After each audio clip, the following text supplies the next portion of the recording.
I think that alone, like that alone, I think would give the watcher the feeling that he was entitled to be a really big star. One of a Kind with Rob Van Dam is recorded in front of a live studio audience. Who else in the wrestling world would you think would be make a fascinating documentary piece too, Joe? Is there anybody else that really stands out to you? That what a fascinating subject that would be. Maybe not a Well, wrestler, even just like a topic of wrestling too. my dream is Jackie Chan. Really? That's my guy. Yeah. Wow. I feel like Rob. I'm sure you guys have heard this. Like, I feel like the universe has randomly been throwing Mike Awesome at us. I don't know if that's just. I don't know. I feel like that's a really powerful story. And then Rob texted me. I actually don't know that much about her, but Kimona. I think that just seems super compelling. I don't know very much about her at all. Rob, maybe you can tell me a little bit about her. That actually was a joke. Oh, really? Yeah. Oh, dude, it sounds awesome. From ECW. Yeah. She was so Kimona Wanalea. sexy. Like so many girls pretend I just and said that try to because be she was hot. sexy. Yeah. And Joe like Asian women, but she for anybody. True. This is now you know why I want to make this film. Hey, Right? let's say. She like so many girls try to be sexy, but she really was so sexy. Her dance moves, Look- her body, she had it going on Hell yeah. organically without I made a clip. too hard. I made a What? clip of that. I made a clip of that story that Rob had told a story about Kimona Wanalea with oh my gosh, Dreads last week. Yeah. Dreads. And so I was like trying to do. I was making a YouTube thumbnail and I was like Kimona Wanalea and I like type it into Google and I was like, holy smoke, she's attractive. And I'm like, so I took some extra time making that edit. So it's pretty cool. Rob, I'm just curious, just for kicks on air, what story hook would you, as a friend of Mike Awesome, what would you find the most interesting, just off the top of your head, an angle for it? Would it be a retrospective or like, how would you tell that story? I'm just curious. I think the fact that I when I think about what you just said, I think about his career and his ascension as a superstar and how he only went up so high. But I feel like just showing him in the ring and showing the way that dude did it when he was in beast mode, I think that alone, like I think would give the watcher the feeling that he was entitled to be a really big star. So if he wasn't, if I never heard of him, what the fuck happened? Wait, Andy's Hulk Hogan's cousin? What? And what else about him? Like, wait, let me see. Man, this guy looks fucking amazing. What happened to him? How come I don't know? How come he's not, in WWE at the top right now? He fucking hung himself. You want to hear his story? Yeah. And I as dark as this is, and Rob will say that I make artistic choices, but I think he also say that I tend to go darker in some routes, and like I would say that like that's kind of an enticing draw of what makes it really interesting too. I don't know much about the story. I read a little bit about it. And is the Hogan cousin thing, is that a shoot? Yeah, it's through Boulder, Horace Boulder. So Horace Boulder is, I guess, Hawk's nephew, and Horace Boulder and Mike Alfonso are cousins. And so, yeah, I mean, it's one, like as far as like, catching somebody's attention, it is a true fact. But that with seeing him in action, I think alone is enough to say like, wow, this dude's, awesome. Like why is he not on top of the world right now. And then why just from your perspective, Yeah. why do you think he did not break that glass ceiling?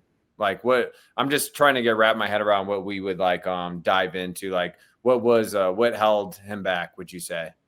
Well, I think the fact that he ended his life pretty much kind of shut down any opportunities that he could have had after that point. So you think if that he would have broken through, you're saying eventually? Yeah, and when I think about back when that happened, where I was in my career, I was still on my way up.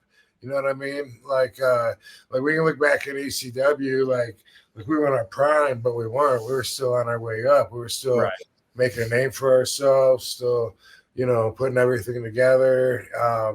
And then Mike was a part of that with WWE the first couple of years. What was it? 2006, probably 2007 was probably when he died. Probably around then. I think you're right.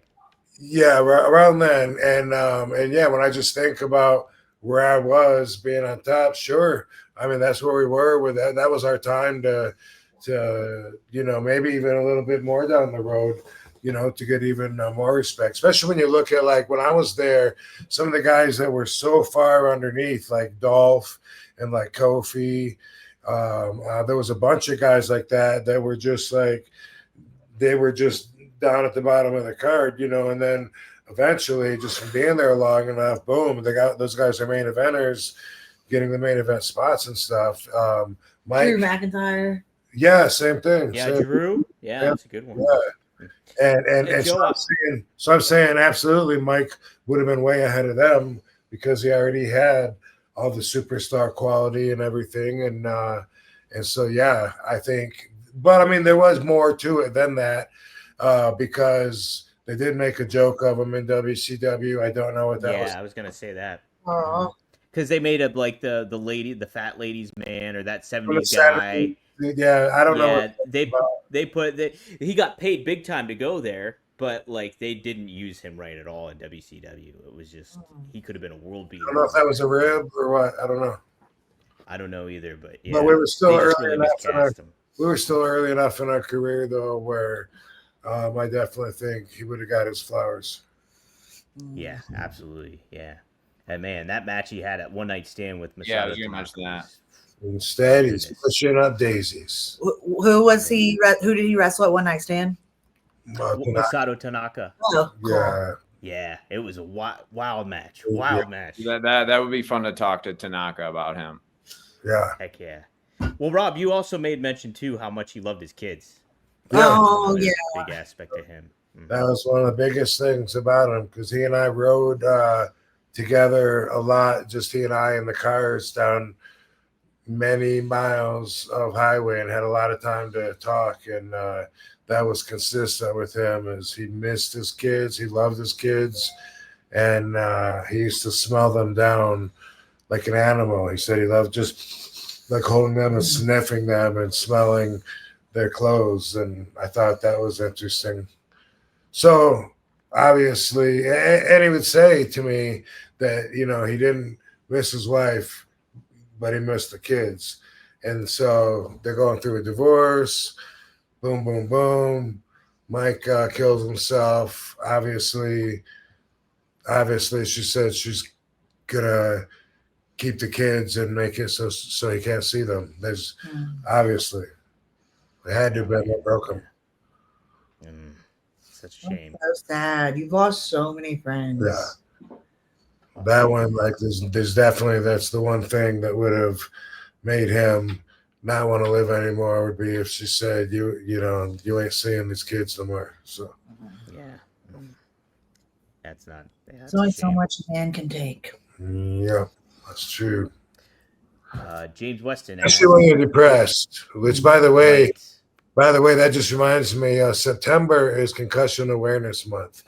I haven't been talking about it enough. I forgot that Chris Nowinski mentioned it a long time ago, and I think I was supposed to get a follow-up that I didn't get. But either way, even though we're running out of September, time does not run out for the help to be there for you. And you can, if you're there to give, you can donate anything from cash to your brain. I know I did.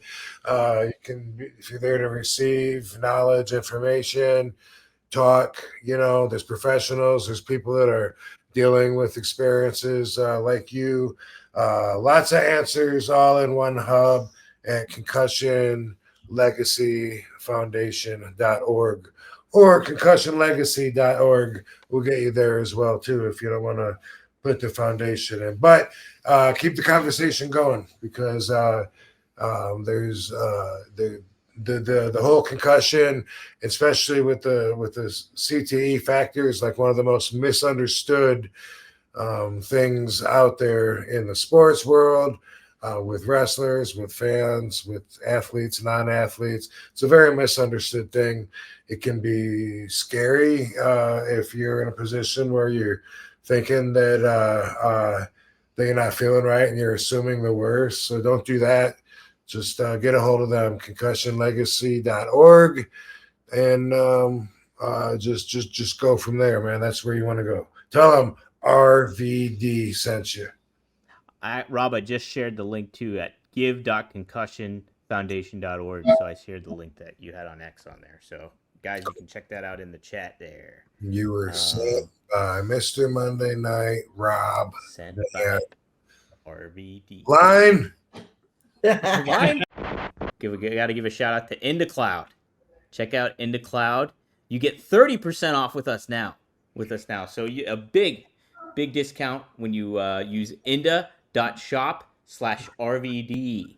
You get 30% off, and they got a whole bunch of cool stuff too, like dope ropes, gummies, hard candy, everything like that. So check it out. IndaCloud's a cool way to get a little bit of THC fix for you. So check that out. Go to inda.shop/RVD and you get 30% off when you use code RVD. So help support the show in that manner too. So thanks for renewing with us, IndaCloud. Awesome.